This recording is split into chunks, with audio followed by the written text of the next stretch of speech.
የተከበሩ ዶክተር መምህር ዘበነ ለማ በዋሽንግተን ዲሲና አካባቢው ሀገረ ስብከት ዋና ስራ አስኪያጅ የደብረገነት መድኃኔዓለም አለቃን ወደ መድረኩ ጋብዣቸው በታላቅ ትህትና ትምህርት ካስተላለፉልን በኋላ እዛው ላይ ሻማ ተሰጥቷችሁ ደግሞ ወደ ጸሎቱ እናልፋለን።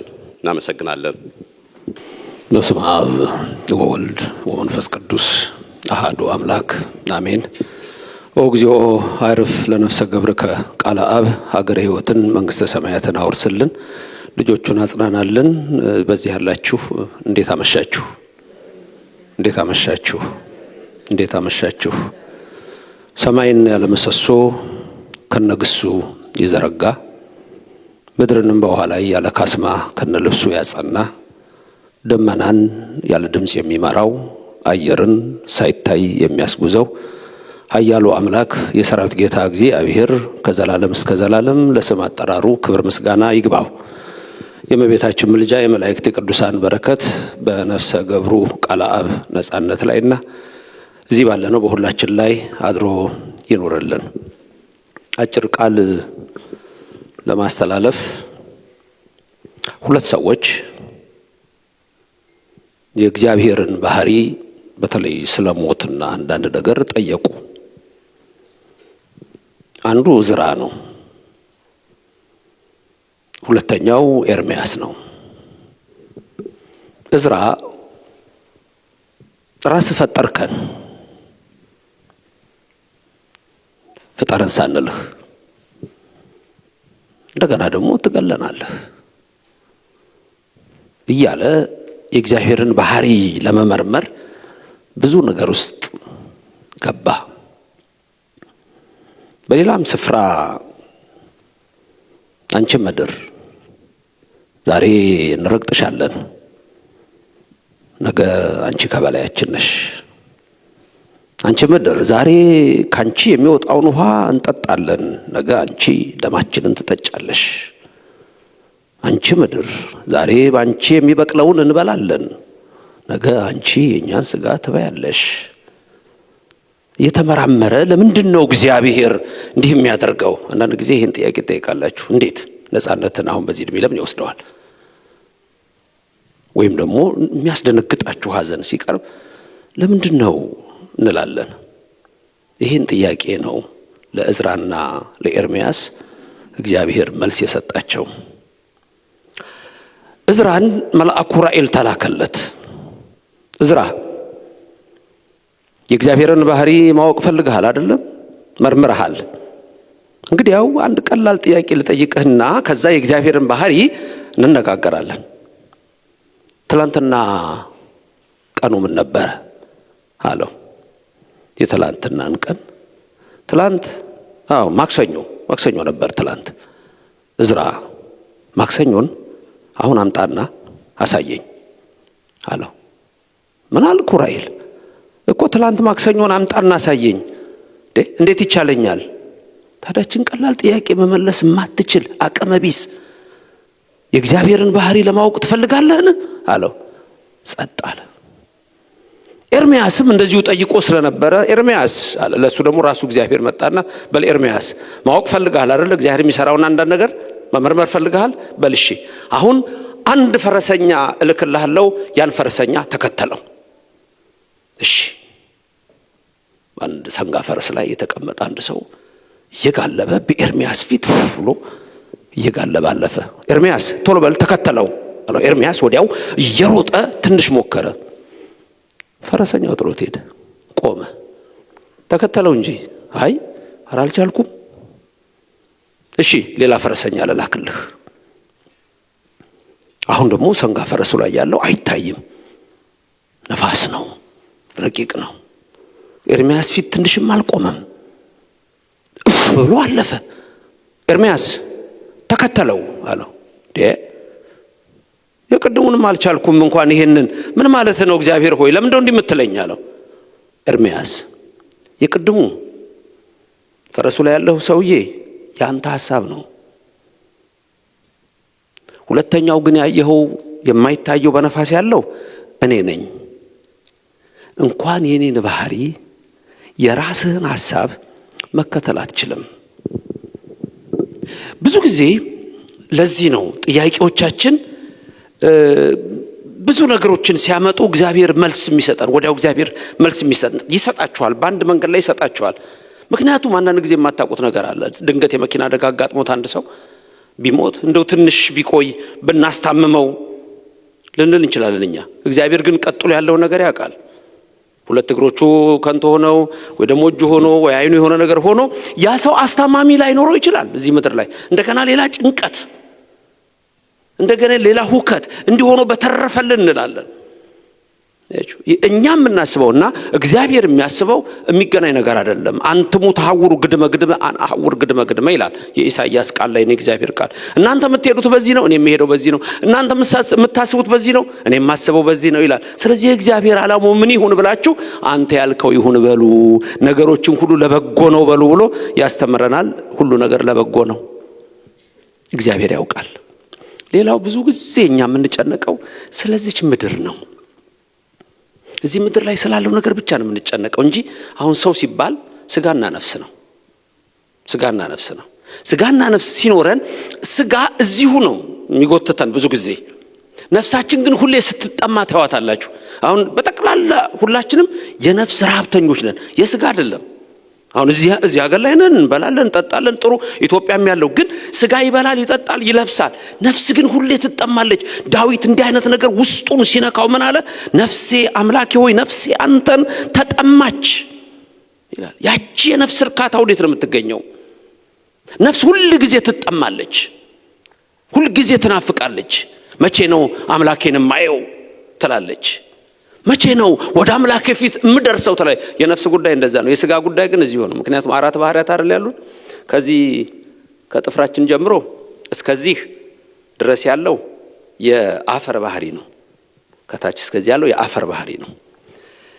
ከዚህ ደግሞ ጀምሮ እስከዚህ ድረስ ያለው የውሃ ባህሪ ነው። እዚህ አካባቢ ማለት ነው የውሃ ባህሪ ነው።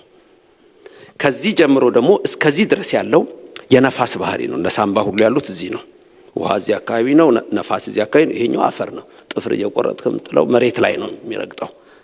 ከዚህ በላይ ያለው የእሳት ባህሪ ነው። የነፋስ ባህሪና የእሳት ባህሪ የመላእክት ባህሪ ናቸው። ቀሊላን ናቸው ሁለቱም ወደ ላይ መውጣት ነው የሚፈልጉት። እሳትም ወደ ላይ ነው መውጣት የሚፈልገው፣ ነፋስም ወደ ላይ ነው መውጣት የሚፈልገው። ውሃና አፈር ደግሞ ወዴት ነው የሚፈልጉት? ወደ ታች ነው የሚፈልጉት። ይጎትቱናል። የዚህን ዓለም ነገር ያጣፍጡታል። የዚህ ዓለም ነገር ብቻ እንደሆነ ይነግሩናል። ሌላ ዓለም እንደሌለ አድርገው ይነግሩናል። እግዚአብሔር ምንም እንደማይሰራ አድርገው ይነግሩናል። ስለኔ እግዚአብሔር አይመለከተውም እንድንል ያደርጉናል። ይጎትቱናል። ወይ መከራ ሲመጣብን ወይ ጭንቀት ሲመጣብን ራሱ እኛ ጋር ብቻ የሆነ ይመስለናል። ዋይ ሚ የሚል ንግግሮች ነው የምትሰሙት ብዙ ጊዜ። ምክንያቱም እያንዳንዱን ራሳችን ብቻ አድርገነው ስንወስደው ነው። እነዚህ ሁለቱ ክቡዳን ናቸው፣ ወደ ታች ነው የሚጎትቱት። እነዚህ ደግሞ የመላእክ ባህሪ ናቸው፣ ወደ ላይ ያረጉናል። በእንዲህ አይነት ህይወት ውስጥ ነው እዚህ ምድር ላይ የምንኖረው። አንዳንዴ የሚጨንቅ ነገር ይገጥማል። አንድ ድሮ ድንጋይ ባትሪ ድንጋይ ነበር፣ ኤቭሪዴይ ነው ምናምን የሚባል ባትሪ ድንጋይ። እዛ ውስጥ 9 ቁጥር አለች። 9 ቁጥሯ ውስጥ አንዲት ውሻ ትሁን ድመት ትሁን አላቅም፣ ብቻ አንድ ጥቁር አለች። አትወጣም፣ አትገባም፣ አትንቀሳቀስም። እንደሷ የተወጠረ ሰው አለ በዚህ ምድር ላይ። እንዳይንቀሳቀስ አድርጎ የሚያስሩት ነገሮች ይኖራሉ። የእግዚአብሔርን ነገር ስናቀው ግን ሁሉ ነገር እንረዳለን። ለምሳሌ ነፃነት ሞተ፣ ስጋ መቃብር ተቀበረ፣ ስላሴ መንበረ ጸባዖት። ነፍስ የት ሄደች? ይሄንን የብል ሰው ጥያቄ ነው። ነፍስ ወዴት ሄደች?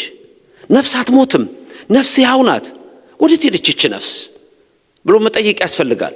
አሁን አንድ ጊዜ የምናስበው ነገር ለኛ አሁን ከኛና ከነፃነት ቅድም አንዱንም ሲናገር የሞተ ተጎዳ ላለሁኛል። የሞተ ለመቼም አይጎዳም፣ ለሞት አይጎዳም። እግዚአብሔር ደግሞ ምን አይነት ደግ እንደሆነ በጣም ብዙ ጊዜ በብዙ ቦታ ትሰማላችሁ። እግዚአብሔር በጣም ደግ ነው። ሲኦል እገባለሁ፣ እሳት ውስጥ እገባለሁ። እግዚአብሔርን አምኖ በእግዚአብሔር ታምኖ በፍርሃት ልቦናውን ለሱ የሰጠ ሰው ኃጢአት፣ ሁሉም ሰው በደለኛ ነው። እግዚአብሔርን አምኖ የኖረ ሰው ግን ወዴትም አይሄድም። ድሮ የዘለሰኛ ላይ የሚባል አለ። እስቲ ላስብላችሁ። እናንተ ብዙዎቻችሁ የጥበብ ሰዎች ስለሆናችሁ የዓለም ነገርን እና ግጥሙ ምኑ ስለምታውቁት ላስብላችሁ እሱን። ብዙዎቻችሁ ኦርቶዶክሶች ትኖራላችሁ እዚህ ውስጥ፣ ብዙዎቻችሁ ደግሞ ሌሎቻችሁም ደግሞ የተለያየ እምነት ይኖራችኋል። ያው ነፃነት በኦርቶዶክስ ስለሆነ ንግግሬ ምንም ኦርቶዶክሳዊ ስለሆንኩኝ በዛ መንገድ ነው። እነሱም ቅድም ሲናገሩ እንደነበረው እንዲህ ይላል ላስብላችሁ። ስጋህን በልቼ ደምህን ጠጥቼ ተኮነን ብትለኝ ይዤህ እወርዳለሁ እኔ ምን ቸገረኝ። ይህንን ሰምታችሁ ታውቃላችሁ? የድሮ ነው፣ ምንም ታውቁታላችሁ እናንተ። ስጋህን በልቼ ደምህን ጠጥቼ ተኮነን ብትለኝ ይዤህ እወርዳለሁ እኔ ምን ቸገረኝ። እያንዳንዱ ኦርቶዶክሳዊ በ40 ቀኑ ወይ በ80 ቀን ወይ ደግሞ ክርስትና እንደተነሳበት ስጋው ደግሞ ተቀብሏል። ያ ስጋው ደግሞ እንደ እህል አይደለም፣ አይጠፋም። ስለዚህ ይሄ ሰውዬ ምን እንደሚለው ስጋህን በልቼ ደምህን ጠጥቼ ተኮነን ብትለኝ፣ ብትፈርድብኝ፣ ወደ ሲኦል ግባ ብትለኝ፣ ስጋህን በልቼ ደምህን ጠጥቼ ተኮነን ብትለኝ ይዤህ እወርዳለሁ እኔ ምን ቸገረኝ። አንተንም ይዤህ ነው ሲኦል የምገባው። በጣም ብልህ የሆነ ሰው ነው ይሄን የሚናገረው። እጅግ ረቂቅ ነገር ነው። ሲኦል አይስማማህምና ላንተ እዛ አትከተኝም። ስጋህና ደምህን ይዤ እንዴት ሲኦል እገባለሁ? ስለዚህ አውጥተህ የመንግስት ወራሽ ታደርገኛለህ የሚል ነው። ስለዚህ ሁሉ ጊዜ እግዚአብሔርን ፍሩት፣ እግዚአብሔርን አምልኩት፣ ጸሎት አድርጉ ለነፍሳችሁም የሆነውን። ከዛ በኋላ ሁሉን ነገር ማድረግ የሚችል እግዚአብሔር ነገሮችን ለበጎ ያደርግላችሁ። በስጋዊ ኑሯችሁ ብዙ ጊዜ በዚህ በሰውን ለማስደሰት ወይም ደግሞ በተለያየ የዚህ የአርት ነገር ውስጥ የጥበብ ነገር ውስጥ ያላችሁ ሰዎች የሚያስፈልጋችሁ ባላንሲንግ የሆነ ላይፍ እና የቢዚ ሰዎች እንዴት መኖር እንዳለባቸው የሚያሳየውን ነገር ነው። በብዙ ስራ ትወጠራላችሁ። ምግብ የምትበሉበት ሰዓት ይዛባል። ትንሽ ለመንቀሳቀስ ጊዜ ላይ ኖራችሁ ይችላል።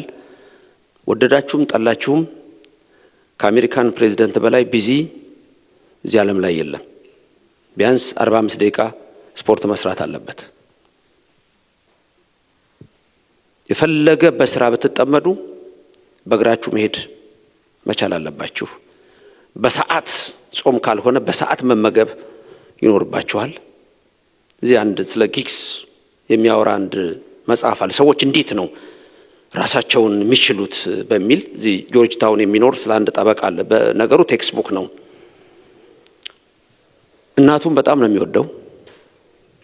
አባቱ አልዛይመር ነው። ምንም የሚያስታውሰው ነገር የለም። እናቱ ናት የምትረዳው። ከኮሌጅ ጨረሰ ሰውየው። ከዛ በኋላ ኮሌጅ እንደጨረሰ በቃ እናቴን አሳርፋለሁ ረዳለሁ ብሎ የሚያስብ አሜሪካዊ ነው። ከኮሌጅ እንደጨረሰ እናቱ ሞተች። አንዳንድ ጊዜ የሚያጋጥሙ ነገሮች አሉ። በጣም አዘነ በእናቱ ሞት። ትንሽ ሲቆይ ጥሩ ጓደኛ አገኘ። ጥሩ ጓደኛ አግኝቶ ከሷ ጋራ የእናቱን ማዘን በመርሳት ለመጋባት 2 ወር ሲቀራቸው ራሴን አለች። ዋሽንግተን ዲሲ ኤሪያ አሉ የሚባሉ ሐኪም ቤት ሳይካትሪስቶች አማካሪዎች ጋር ተወሰደች። አይ የሰርጉ ጉዳይ ድንገት ከብዷት ሊሆን ስለሚችል ከቤተሰቧ ጋር ትንሽ ጊዜ ታሳልፍ። ከዛ ወደ አትላንታ እዛ ቆየን። እዛ ስንሄድ ግን ጭንቅላቷ ውስጥ ሌላ ነገር አለ እና በጣም የሚያሳዝን ነገር ነው። ሰርጋችንን የጠራናቸውን ሰዎች ሁሉ ካንስል አደረግን። ቆየሁና ወደ ጆርጅ ታውን ሎ ፈርም ውስጥ ያለ ሰው ነው ተመለስኩኝ። በማግስቱ ጓደኛዬ መጣ። በሬን አንኳኳ። ሲመጣም አንድ ነገር ነው ያልኩት። ሞተች ነው ያልኩት። እሱም እጄን ይዞ አዎ አለኝ። እንዲህ አይነት ሰዎች በምን አይነት ሁኔታ ነው ኑሯቸው እንደገና ሊመሩ የሚችሉት? ቤተሰቦች ሀዘን ሲገጥም በአጠቃላይ አንዳንድ ጊዜ ውስጣችን ራሱ ብዙ ነገሮች አሉት። ፍራክሽን አለ፣ ይጋጫል፣ ሀሳብ ይጋጫል። አንዳንድ ጊዜ የምናስባቸው ነገሮች ሁሉ የማይሆኑ መስለው ይሰሙናል። በተለይ እንደዚህ አይነት ጊዜ ሲገጥማቸው ሌላው ደግሞ ዓለም ምን ያደርጋል? መስኮቱን ዝግትግት ያደርግባቸዋል፣ ጭልምልምልም ያደርግባቸዋል። ሌላ ተስፋ እንደሌለን አድርጎ ሊያሳየን ይችላል። ስለዚህ በዚህ ውስጥ ሁሉ የትንሽ የመንበርከክ ሰዓት፣ የጸሎት ሰዓት ለሰው ልጅ ታስፈልጋለች። ለነፍስ ጸሎት፣ ለስጋ ደግሞ ስፖርት ያስፈልጋል። ይሄ እግዚአብሔርም ይወደዋል። ስለዚህ ኑሯችሁን በምን አይነት መልክ ማድረግ እንዳለባችሁ ለራሳችሁ ብዙ ነገሮችን መንገር ያስፈልጋልና ብዙ እንደሚባለው የሰው ሀብት ናችሁ እናንተ የእግዚአብሔር ሀብት ናችሁ የሰዎችም ሀብት ናችሁ ሰዎች ደስ ሲላቸው እግዚአብሔር ደስ ይለዋል ምንም ጥያቄ የለውም በተለይኛ ኑሮ በከበደበት ህይወት በመረረበት በዚህ አስጨናቂና አስከፊ ጊዜ ውስጥ እኮ እንደነ ነጻነት ያሉ ሰዎች እኮ የሰው ኑሮ እኮ በተወሰነ ደረጃ እኮ ሸክም የሚያቀሉ ናቸው ስለዚህ እግዚአብሔር የዚህን ወጣት ነፍስ ሀገር ህይወት መንግስተ ሰማያት ያወርስልን 2 ቀን ነው ነጻነትን ያገኘሁት እሱ ይወቀኝ አላቅም አንዴ የዳዊትን ዝራ ሲታይ በእንግድነት ይልን ብለውኝ ተጋብዤ ነጥላሁን ዘውገ ነበሩና ሄድኩኝ ገና የመጀመሪያ አካባቢ ነው እንዳለቀ እነሱም በጀርባ በኩል ነው የሚወጡትና ነጻነት የሆነች ነገር ትንሽ ነገር ይዞ በጣም ይሮጣል ታክሲ ለመያዝ እንደሆነ ገባኝ ሌሎች ደግሞ እንዳያቅማቸው መኪና አላቸውና ወደዛ ይሄዱ ነበር እሱ በጣም ሲሮጥ ሳሚና ቴዲ የሚባሉ ጓደኞች አሉኝ ጨለምለም ብሏል ትንሽ ጥሩልኝ አልኩና አስቆምኩት እና ምን አይነት ፖቴንሻል እንዳለው ያንን ማየት ይችላል ነበር ስለዚህ የነገርኩት ነገር ምንድነው አውቃለሁ ቸኩልሃል ታክሲ ለመያዝ ነው ቲያትሩን አይቼዋለሁ ቲያትሩ ድራማ የሚሆንበት አንዱ ትልቁ ነገር ያንተ እዛ ውስጥ መኖር ነው ስለዚህ ነገ በኢትዮጵያ ህዝብ ትልቁን ቦታ ይዘህ እነዚህን አሁን ያልካች እነዚህ ነገሮች አሁን የምትሮጣው ነገር ሁሉ በሌላ ቀይረህ በኢትዮጵያ ህዝብ ውስጥ እና ለኢትዮጵያ ትልቅ ስራ እንደምትሰራ ፖቴንሻል በውስጥ እንዳለ እመለከታለሁ የሚል ነገር ነግሬዋለሁ እኔ ልሁን አልሁን ሊያቀኝ አይችልም ይሄንን ብየዋለሁኝ ሁለተኛ ደግሞ እዚህ ሀገር ቅድም የተባለው ቲያትር ይመስለኛል ፍሬሽማን ነው መጥቶ ነበርና እንዴ የዛን ጊዜም ለሰላምታ ከስገባ ሰላም ብያቸው ስገባ እዚህም ተጋብዤ ሄጄ ስለነበረ እነዚህ ናቸው ማስተዋወሳቸው ከነጻነት ጋር በተረፈ ግን አንድ ጥያቄ ልጠይቅና ላብቃ ወደ ጸሎት እንሂድ የቅድመ አያቶቻችሁን ቅድመ አያት የምታውቁ ሰዎች አላችሁ እዚህ ውስጥ የቅድመ አያቶቻችሁን ቅድመ አያት አይኖርም ዛሬ ጠዋት ፍታት ነበርኩኝ በእኛ ቤተክርስቲያን ፍታቱ የቀኛዝማች በላይ የሚባሉ ሰው ነው አሁን እሳቸው የሞቱት ዛሬ በ107 ዓመታቸው ነው ባለፈው ኢትዮጵያ ሄጄ ነበረ ኢትዮጵያ ሄድኩት አንድ ታላቅ አባት ነበሩ እና እሳቸው የሚቀጥለው ከዚህ ሳምንት በኋላ አልኖርም እና ና ብለውኝ ሄድኩት ከዚህ ሳምንት አላልፍም አሉኝ በአስቸኳይ ትኬት ቆርጬ በማግስቱ ሄድኩኝ እና እንዳሉት አርብ ቀን አረፉ እኔ ሐሙስ ጠዋት ደረስኩ እድሜያቸው 123 ነበር ግን ገና ብርቱ ነበሩ ጠንካራ ነበሩ ቀድም የምንለው ጥያቄ የሚፈጠረው እዚህ ጋር ነው ነጻነት ደግሞ በ40ዎቹ ውስጥ ነው እኔ አንድ ያስታውሳለሁ የሰርጉ ዕለት ወጥተው አንድ 30 ዓመት ያህል የሚሆነው ይመስለኛል ድንገት ሰምታችሁ ልትችላል እንደወጣች ወደ መኪና ልትገባ ስትል ሌላ የሚመጣ መኪና ገይቶ ወዲያውኑ አረፈች ምንድነው አልጋ ላይ በዚህ ሰዓት የሚማቅሰው አለ ነፍሳት ተወጣ ብዙ አመታት ሆስፒታል ውስጥ የተኙ ሰዎች አሉ ምንድነው የእግዚአብሔር ዓላማው እነዚህ ነገሮች በጣም ማስተዋል ይገባል 4 ጥያቄዎች ሁሉ ጊዜ ያነሳለው ለቅሶ ቤት ከዚህ በፊትም ስናገር ሰምታችሁ ይሆናል የመጀመሪያው ጥያቄ እኔ ማን ነኝ ነው እኔ ማን ነኝ it's a question of identity ነው ማን ነኝ ፍጡር ነኝ ሰው ነኝ ሁለተኛው ጥያቄ ከየት መጣሁ ነው it's a question of origin ነው ከየት ነው የመጣሁት ከፈጣሪ ነው የመጣሁት ሶስተኛው ጥያቄ it's a question of purpose ነው ምንድነው እዚህ መሰራው የሚለው ነው እንዴት እንዲልሆን ቻልኩ የሚለው እዚህ ዓለም ላይ ያለው ነገር ነው የመጨረሻው ጥያቄ ግን መጨረሻዬ ወዴት ነው ነው የሚለው it's a question of destination ወዴት ነው መጨረሻዬ መጨረሻችን እግዚአብሔር ነው እግዚአብሔር የፈጠረንን አንድ ብርጭቆ ውሃ የሰው ልጅ ማምጣት አይችልም ይሄ ሁሉ ጥበብ ተነግሮ ይሄ ሁሉ ፈላስፋ ምድር ላይ ሰማይ ወጣው ጥልቅ ገባው እመቃትን ፈለካትን አጠናው የሚለው አንዲት ብርጭቆ ውሃ ማምጣት አይችልም። ተኝቶ እንቅልፉን እያንኮራፋ ይለጥጣል። አቅመ ቢሶች ነን። ከእግዚአብሔር ውጭ ምንም ነገር የለም። እዚህ እግዚአብሔርን ከያዝነው እግዚአብሔር ደግሞ ዝም ብሎ በራሳችሁ አይምሮ ትንሽ አታድርጉት። እንዲያርግ ያለው ይቀጣኛል፣ በዚህ ጋር ይቀስፈኛል። እንደሱ አይደለም። እግዚአብሔር ከአስፈሪነቱ ይልቅ መሐሪነቱን በልባችሁ ውስጥ ሳሉት። ደግነቱን እዩት። እንደኔና እንደናንተ ኃጢአት ቢሆን ዛሬ ፀሐይ ትወጣለች እንዴ? ዛሬ ይነጋል ይመሻል እንዴ? ደግ እግዚአብሔር ስለሆነ እንጂ።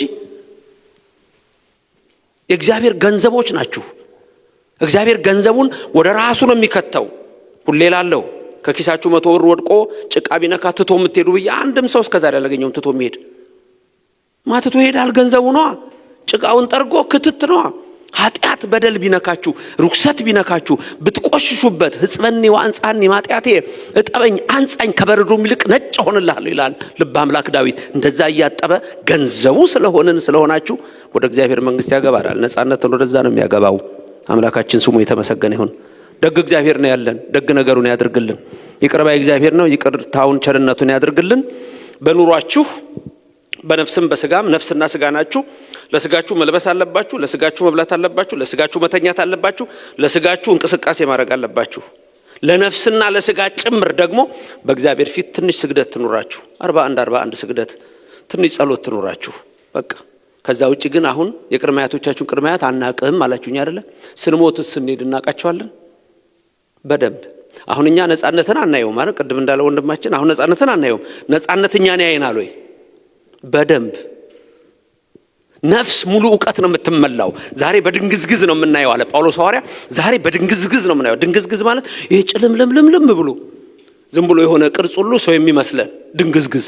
ወይም ደግሞ ሻወር ወስዳችሁ መስታወቱ በእንፋሎቱ ራሳችሁን ለማየት ትቸገራላችሁ። ወይም መስታወት ፊት ቆማችሁ ሁለመናችሁን የምታዩት ሰዎች አላችሁ።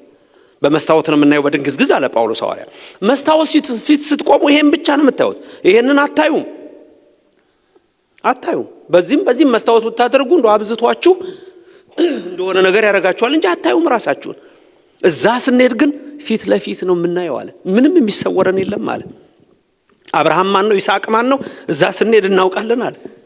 እዚህ ምድር ላይ ሆነን ግን አናውቅም አለ። እንደ አርስቶትል ስጋ የነፍስ እስር ቤት ነው አይደለም የኛ ትምህርት። ስጋም ክቡር ነው። በትንሣኤ ዘሙታን በዘጉባኤ ይነሳል። ነፃነት በመበስበስ ዛሬ ወደ መቃብር ገባ፣ ባለመበስበስ ይነሳል። ይሄ ነው የኛ ትምህርት። ዛሬ በድካም ተዘራ ነው የሚለው። እንደ ዘር ነው የሚያየን፣ እንደ ስንዴ አንተ የቆሮንቶስ ገበሬ ይላል ጳውሎስ ሐዋርያ። በነ አርስቶትል በነ ፕሌቶ በነ ሶቅራጢስ ትምህርት ተምረው ትንሣኤ ሙታን የላቸውም። ሰው ከሞተ በኋላ አይነሳም። በግሪክ ፍልስፍና በኦሊምፐስ ተራራ ላይ 11 አማልክት ናቸው የሚመሩት። ንጉሠ ነገሥታቸው ዚዩስ ይመራቸዋል፣ ይመራሉ። ወደ ላይ ቀና ብለው የሚያዩት የለም። ከመቃብር በላይ ህይወት የለም። ስለዚህ ዮሐንስ ወንጌል 12 ላይ ምን ትመለከታላችሁ? ኢየሱስን ልናየው እንወዳለን የሚል ትመለከታላችሁ። ኢየሱስን ልናየው እንወዳለን። የግሪክ ሰዎች መጡ። ለምን? ትንሣኤና ህይወት እኔ ነኝ። ይሄን ቃል ድገሙት። ትንሣኤና ህይወት እኔ ነኝ። ለወንድማችን ትንሣኤና ህይወት ይሁንልን። ለጸሎት እንነሳ።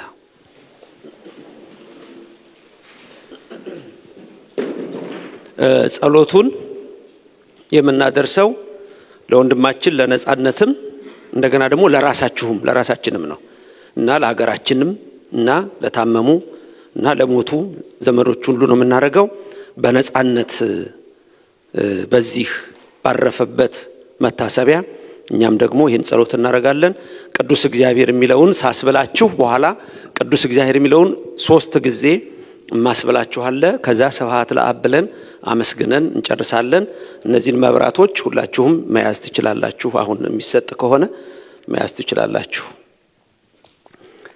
አአትብ ገጽየው ኩለንታይ በትምህርተ መስቀል በስመ አብ ወወልድ ወመንፈስ ቅዱስ አሐዱ አምላክ በቅድስት ሥላሴ እንዘ አምኖት ማኅፀን ክህደት ከጸሬ ሰይጣን በቅድመ ዛቲም የቅዱስ ቤተ ክርስቲያን እንተ ይእቲ ስም የማርያም ጽዮን ለዓለም ዓለምና አኩተከ እግዚኦን ሲባከ ነባርከከ እግዚኦን ታምነከ ንስለከ እግዚኦ ወናስተበቋከ ነገኒ ለከ እግዚኦን እትቀነይ ለስምከ ቅዱስ ንሰግድ ለከ ኦ ዘለከ ይሰግድ ኩሉ ብርኮ ለከ ይትቀነይ ኩሉ ልሳን አንተ ውእቱ አምላክ አማልክት ወእግዚእ አጋእዝት ወንጉሠ ነገሥት አምላክ አንተ ለኩሉ ዘሥጋ ወለኩላ ዘነፍስ ወንፄዋ ከንሕነ በከመ መሐረነ ቅዱስ ወልድከ እንዘ ይብል አንተ ሙሰሶ በትጼልዩ ከመ ዝበሉ።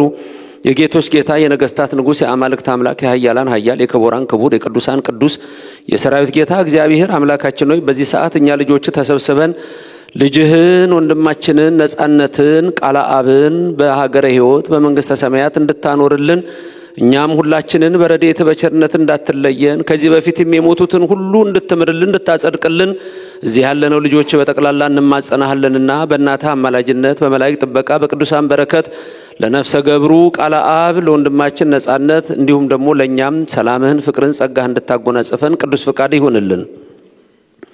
ቅዱስ እግዚአብሔር ከኔ ቀጥላችሁ ጸልዩ። ቅዱስ እግዚአብሔር ቅዱስ ኃያል ቅዱስ ሕያው የማትሞት የማትለወጥ ከቅድስት ድንግል ማርያም የተወለድክ አቤቱ አምላካችን ልጅህን ነጻነትን ቃለ አብን በሀገረ ሕይወት በመንግስተ ሰማያት አውርስልን። እዚህ የተሰበሰብነውን እኛ ሁላችንንም ይቅር እንድትለን ፍቃድህ ይሁንልን። ቅዱስ እግዚአብሔር ቅዱስ ኃያል ቅዱስ ሕያው የማትሞት የማትለወጥ ዘተጠምቀ በዮርዳኖስ ወተሰቅለ ዲበ ዕፀ መስቀል በዮርዳኖስ በ30 ዘመን በእደ ዮሐንስ የተጠመቅህ በቀራንዮ አደባባይ እጆችን ለሕማም ዘርግተህ 13ቱን ሕማማተ መስቀል ታግሰ የሾህ አክሊል ደፍተህ በ5 ቅንዋት ተቸንክረ ኃጢአት በደላችን ልትደመስስልን አቤቱ ደምህን ያፈሰስ ሥጋህን የቆረስክ ወደ አንተ የመጣውን ይህንን ወንድማችንን ነጻነትን ቃለ አብን በመንግስትህ እንድታስብልን እኛንም ይቅር እንድትለን ቅዱስ ፍቃድህ ይሁንልን። ቅዱስ እግዚአብሔር ቅዱስ ኃያል ቅዱስ ሕያው የማትሞት የማትለወጥ ዘተንሥአ እሙታን አመሳልስት ዕለት ዐርገ በስብሐት ውስተ ሰማያት ወነበረ በማናቡ ዳግመ ይመጽእ በስብሐት ይኰንን ሕያዋነ ወሙታነ ተሳሃለነ እግዚኦ። አቤቱ አምላካችን ለነፍሰ ገብሩ ቃለ አብ ሀገረ ሕይወት መንግስተ ሰማያት እንድታወርስልን እኛንም በረድኤት እንዳትለየን የነጻነትን ልጆች በቁመት በመንፈስ በሀብት በጸጋ በሀብት በጤና እንድታሳድግልን ባለቤቱንም እንድታጽናናልን ዘመድ አዝማዱን ሁሉ ጓደኞቹን ሁሉ እንድታጽናናልን እኛንም ይቅር እንድትለን በረድኤትህ እንዳትለየን እንማጸናሃለን። ሁሉን የምትችል አምላክ ሆይ አልዓዛርን ከመቃብር እንዳወጣኸው ልጅህን ቃለ አብን በቀኝ ከሚቆሙት ቅዱሳን ደምርልን። ለዚሁም እናትህን ቅድስተ ቅዱሳን ድንግል ማርያም አማላጅ አድርገን እንማጸናሃለን። በፊትህ የሚቆም ቅዱስ መልአክ ሚካኤልን እሱን ይዘ እንዲሁም ከእሳት የሚያወጣ ቅዱስ ገብርኤልን ይዘ እንማጸናሃለንና የወንድማችን የቃለ አብን ነፍስ ሀገረ ሕይወት መንግስተ ሰማያት አውርስልን። በአብርሃም በይስሐቅ በያዕቆብ በነሳራ በነርብቃ በነራሄል መካን አሳርፍልን። እኛንም ይቅር በለን፣ ቤተሰቦቻችንን ጠብቅልን፣ ሀገራችንን በአይነ ምሕረት ተመልከትልን። በዚህ ሰዓት በተለያየ አሟሟት የሚሞቱትን የኢትዮጵያ ልጆች በጦርነቱ በረሃቡ በእርስ በርስ ግጭቱ እንዲሁም ደግሞ በእምነታቸው ምክንያት የሚገደሉትን አስከሬናቸው በመንገድ የወደቀውን አቤቱ ሁሉን ማየት የምትችል አንተ እግዚአብሔር ሆይ በረቂቅ ስልጣን ተመልክተህ ሰላምህን ፍቅርህን ምሕረትህን እንድትልክልን ቅዱስ ፈቃድህ ይደረግልን። መላውን ዓለም ሁሉ ሰላም አድርግልን። ይልቁንም ዛሬ ወደ አንተ የምንጮኸውን ጩኸት ተቀብለ የወንድማችንን የቃለ አብን የነጻነትን ነፍሱን በቅዱሳን መካን እንድታሳርፍልን እዚህ ያለነው ሁላችን በአንድ ላይ ሆነን የሰማዩ አባታችን ሆይ ብለን እንለምናሃለን። አባታችን ሆይ በሰማያት የምትኖር ስምህ ይቀደስ፣ መንግስትህ ትምጣ፣ ፍቃድህ በሰማያት እንደሆነች እንዲሁ በምድር ትሁን። የዕለት እንጀራ ስጠን ዛሬ፣ በደላችንን ሁሉ ይቅር በለን እኛም የበደሉንን ይቅር እንደምንል። አቤቱ ወደ ፈተና አታግባን ከክፉ ሁሉ አድነን እንጂ መንግስት ያንተ ናትና ኃይል፣ ክብር፣ ምስጋና ለዘላለሙ አሜን። እመቤታችን ቅድስት ድንግል ማርያም ሆይ በመልአኩ በቅዱስ ገብርኤል ሰላምታ ሰላም እንልሻለን። በሐሳብሽ በስጋሽም ድንግል ነሽ። ያሸናፊ የእግዚአብሔር እናት ሆይ ሰላምታ ላንቺ ይገባሻል። ከሴቶች ሁሉ ተለይተሽ አንቺ የተባረክሽ ነሽ፣ የማኅፀንሽ ፍሬ የተባረከ ነው። ጸጋን የተመላሽ ክብርት ሆይ ደስ ይበልሽ፣ ሉል እግዚአብሔር ካንቺ ጋር ነውና ከተወደደው ልጅሽ ከጌታችን ከመድኃኒታችን ከኢየሱስ ክርስቶስ ዘንድ ይቅርታና ምሕረትን ለምኝልን ኃጢአታችንን ያስተሰርይልን ዘንድ ለዘላለሙ አሜን። ጌታችንና አምላካችን መድኃኒታችን ኢየሱስ ክርስቶስ ኃጢአትን ይቅር የምትል ንስሐን የምትወድ ለአባቶቻችን ለሐዋርያት ስልጣነ ክህነትን የሰጣቸው ከልጅነታችን እስከ እውቀታችን ከመዓልት እስከ ሌሊት ያለ ፍቃድ በፈቃዳችን አውቀንም ሳናውቅም በድፍረትም በስህተትም የሰራነውን ኃጢአታችን ይቅር ትለን ዘንድ በስምህ 12 ጊዜ እንማጸናሃለን። እግዚኦ መሐረነ ክርስቶስ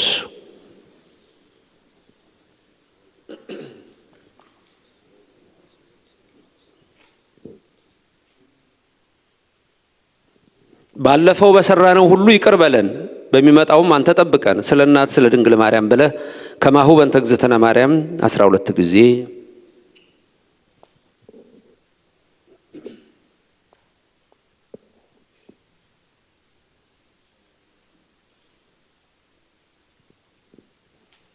ኦ እግዚኦ አይርፍ። ጌታ ሆይ የልጅህን የቃል አብን ነፍስ በመንግሥተ ሰማያት ዛሬም በገነት አሳርፍልን።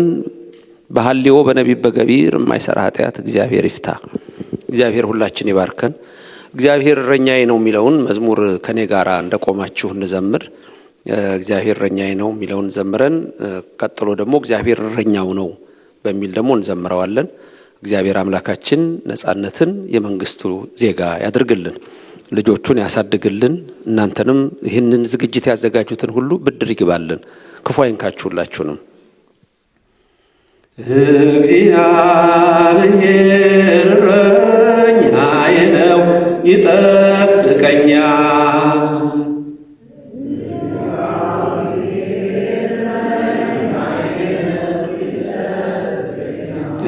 እግዚአብሔር እረኛዬ ነው ይጠብቀኛል።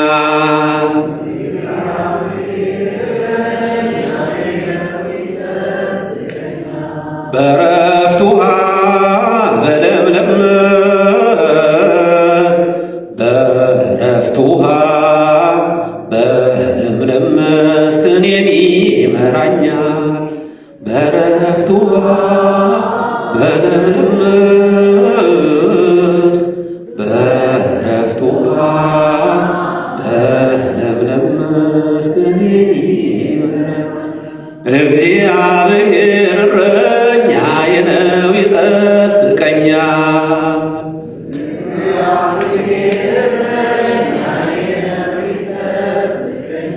እግዚአብሔር እረኛዬ ነው ይጠብቀኛል።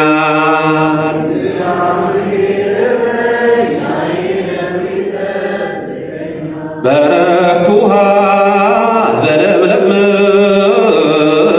መስክ፣ በዕረፍት ውኃ በለምለም መስክ እኔን ይመራኛል። በዕረፍት ውኃ በለምለም መስክ፣ በዕረፍት ውኃ በለምለም መስክ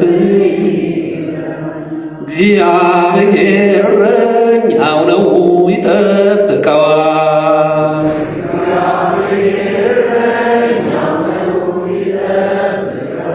እግዚአብሔር እረኛው ነው ይጠብቀዋል።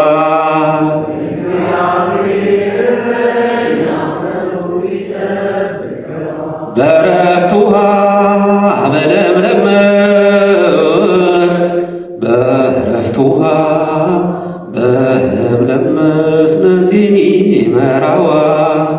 በዕረፍት ውኃ በለምለም መስክ፣ በዕረፍት ውኃ በለምለም መስክ ነፍሴን ይመራዋል። እግዚአብሔር እረኛው ነው ይጠብቀዋል። እግዚአብሔር እረኛው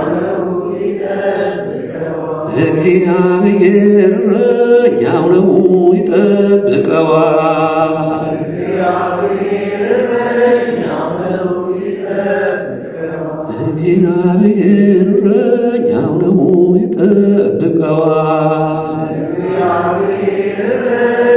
ነው ይጠብቀዋል።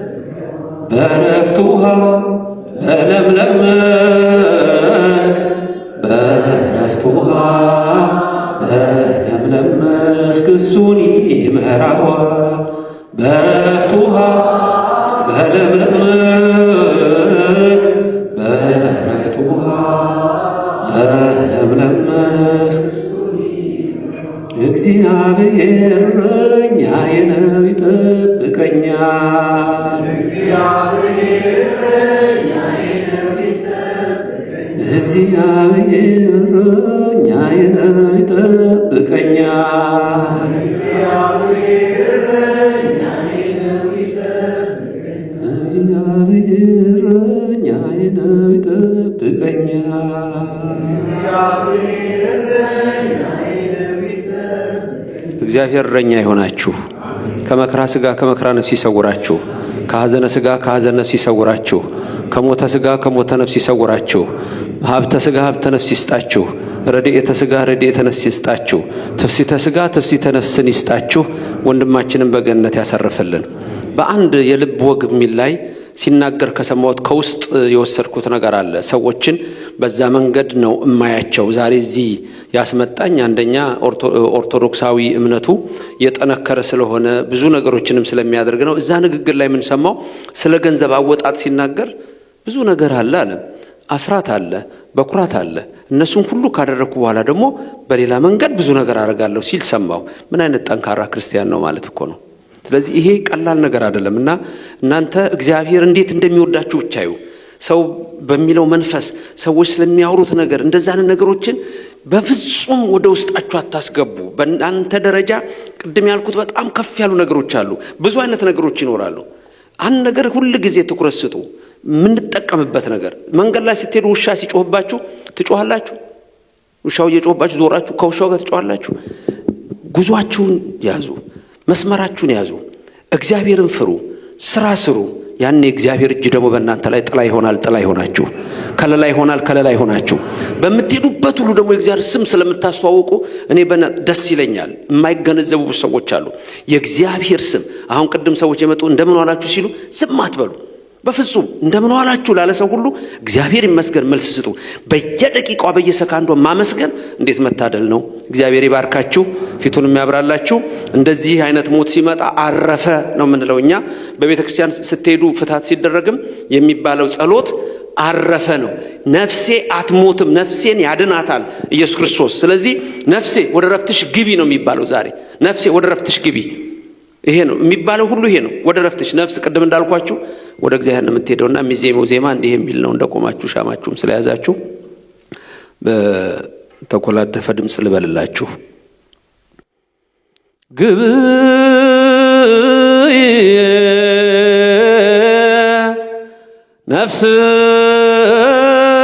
ነፍስያ ውስተ ዕረፍትኪ እስመ እግዚአብሔር ረዳእኪ እስመ አድኃና ለነፍስየ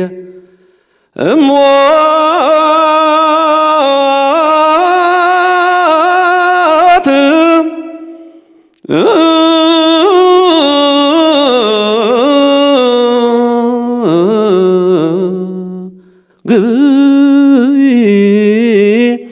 ነፍስየ ውስተ ዕረፍትኪ ነፍሴ ሆይ ወደ ዕረፍትሽ ግቢ። እስመ እግዚአብሔር ረዳእኪ እግዚአብሔር ረዳትሽ ነውና። እስመ አድኃና ለነፍስየ እሞት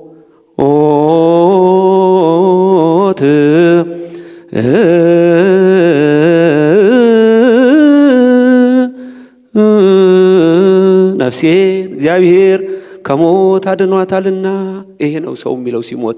ሰው ሲወለድ ያለቅሳል፣ ሲሞት ግን እየሳቀ ይሄዳል። ነፃነት ሲወለድ እያለቀስ ከእናቱ ማህፀን የወጣው እያለቀሰ፣ ሌላው ሰው እልል ሲል፣ አሁን ደግሞ ሌላው ሲያለቅስ እሱ ግብኢ ነፍሴ ውስተ ዕረፍትኪ ይላል። ያ ከሕፃንነቱ ከእናቱ ማህፀን የተቀበለው ኢየሱስ ክርስቶስ እጁን ዘርግቶ ይቀበለዋል። የሚወዳት ድንግል ማርያም ከእሱ ጋር ነች። ከእናንተም ጋር ይሁን። አሜን።